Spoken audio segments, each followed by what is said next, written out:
Ibinahagi ng ilang celebrity ang kanilang beauty tips para ma-achieve ang healthy and glowing skin, lalo na ngayong sobrang init. Alamin yan sa aking chika.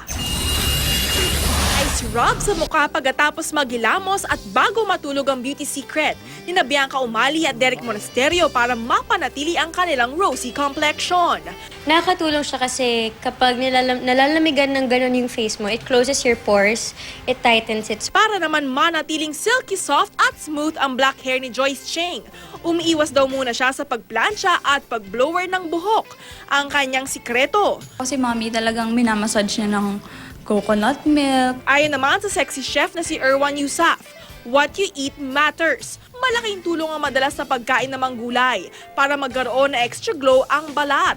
Ngayong summer, napadadalas din daw ang kanyang pag-juice cleanse.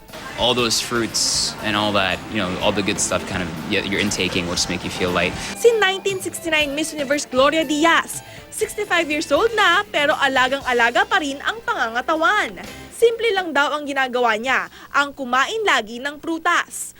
Lesen asin, lesen asukal, lesen food ng animal na may 4 na paa. Payo naman ng isang beauty expert, ngayong matindi ang init. Ang bilhing beauty products ay yung oil-free at magaan sa balat tulad ng gel cream formula.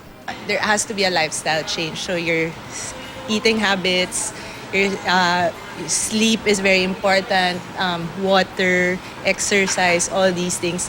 The very basic ones actually, but it's true.